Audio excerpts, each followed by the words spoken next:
नमस्कार, स्वागत है आप सभी का एसएमसी क्लासेस में और इकोनॉमिक्स की जो एमसीक्यू सीरीज के अंतर्गत पार्ट 11 में चलिए शुरुआत करते हैं आज के सबसे पहले प्रश्न से। आज का सबसे पहला प्रश्न है कौन सा निवेश आय पर निर्भर करता है?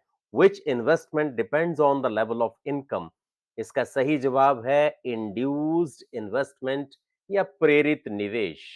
दरअसल प्रेरित निवेश किसी भी अर्थव्यवस्था में वस्तुओं और सेवाओं की जब डिमांड बढ़ती है तो उस बढ़ी हुई डिमांड के चलते उसे पूरा करने के लिए उससे प्राप्त होने वाले जो आय है उसे प्राप्त होने वाला जो लाभ है उस लाभ से प्रेरित होकर जब निवेशक अपना निवेश बढ़ाते हैं, इन्वेस्टमेंट बढ़ाते हैं, मतलब जितना ज्यादा रिटर्न होगा उतना ही ज्यादा इन्वेस्टमेंट अर्थव्यवस्था में देखने को मिलेगा। इसे इंड्यूस्ड इन्वेस्टमेंट या प्रेरित निवेश कहेंगे। और इन्वेस्टमेंट में और इनकम में आय में सीधा संबंध पाया जाएगा। मतलब जितना ज्यादा लाभ निवेश करने से होगा, जितनी आय ज्यादा प्राप्त होगी, उतना ही ज्यादा इन्वेस्टमेंट देखने को मिलेगा, निवेश देखने को मिलेगा। इन दोनों में सीधा संबंध होगा। और दूसरी तरफ जो ऑटोनॉमस इन्वेस्टमेंट है, स्वायत्त निवेश है, वो आय से अप्रभावित होता है। आय के कम या अधिक होने से निवेश की मात्रा पर किसी भी प्रकार का कोई प्रभाव नहीं पड़ता है। और स्वायत्त निवेश जो है वो ज्यादातर गवर्नमेंट के पार्ट पर सरकार द्वारा किया जाता है।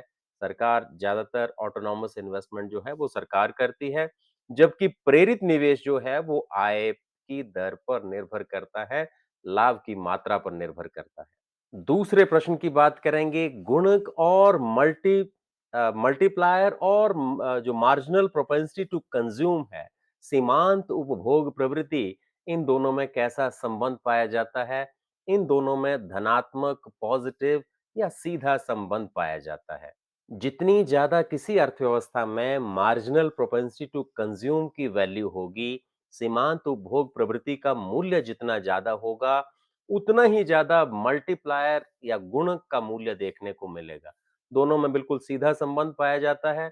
और यदि एमपीसी का मूल्य कम होता है, कम उपभोग सीमांत उपभोग प्रवृत्ति होती है, तो गुणक का मूल्य भी कम देखने को मिलता है।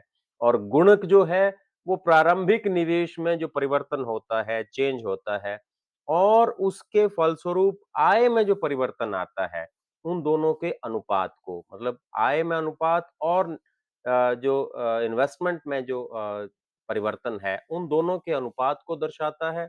जबकि जो मार्जिनल प्रोपेंसिटी टू कंज्यूम है, उपभोग में परिवर्तन और आपका आय में परिवर्तन, इन दोनों के अनुपात को दर्शाता है। तो ज्यादा एमपीसी, ज्यादा गुणक का मूल्य भी ज्यादा, दोनों में सीधा संबंध पाया जाता है। तीसरे प्रश्न की बात करेंगे जिसके अंतर्गत केवल दृश्य मदों का, विजिबल आइटम्स का, वस्तुओं के आयात और निर्यात को शामिल किया जाता है। क्या कहलाता है? उसे कहते हैं व्यापार शेष या बैलेंस ऑफ ट्रेड। दरअसल बैलेंस ऑफ ट्रेड में सिर्फ या व्यापार शेष में सिर्फ केवल दृश्य मदों को, सिर्फ वस्तुओं के आयात और निर्यात को ही शामिल किया जाता है। जबकि जो बैलेंस ऑफ पेमेंट है, भुगतान शेष जो है, वो एक ब्रॉडर टर्म है, एक विस्तृत टर्म है, जिसमें दृश्य और अदृश्य, विजिबल और इनविजिबल आइटम्स, मतलब वस्तुओं और सेवाओं के आयात और निर्यात दोनों को शामिल किया जाता है। तो बैलेंस ऑफ ट्रेड में सिर्फ जो विजिबल आइटम्स हैं, वस्तुएं हैं, उनके आयात और निर्यात को शामिल किया जाता है। अगले प्रश्न की बात करेंगे क्रय शक्ति समता सिद्धांत, the purchasing power parity theory की जो साइंटिफिक ढंग से उसे एक्सप्लेन किया है, वैज्ञानिक ढंग से उसकी व्याख्या की है, उसका श्रेय किस अर्थशास्त्री को जाता है, किस इकोनॉमिस्ट को जाता है? वो जाता है गुस्ताव कैसल को। गुस्ताव कैसल ने परचेजिंग पावर पैरिटी थ्योरी का साइंटिफिकली उसे एक्सप्लेन किया है। जबकि इसे सबसे पहले इस सिद्धांत को 1802 में जॉन व्हीटले द्वारा विकसित किया गया था। और इसकी वैज्ञानिक ढंग से जो व्याख्या की गुस्ताव कैसल ने की।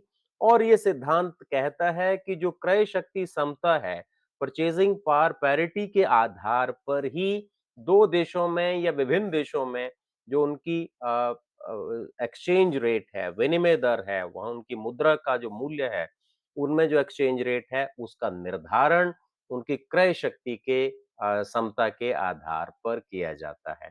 तो परचेजिंग पावर पैरिटी थ्योरी को साइंटिफिकली डेवलप करने का श्रेय गुस्ताव कैसल को जाता है। प्रश्न की बात करेंगे, एलएम कर्व का जो ढलान है, एलएम कर्व की जो स्लोप है, वो कैसी पाई जाती है? वो पाया जाता है पॉजिटिव धनात्मक। एलएम वक्र का जो स्लोप है, वो धनात्मक पाया जाता है।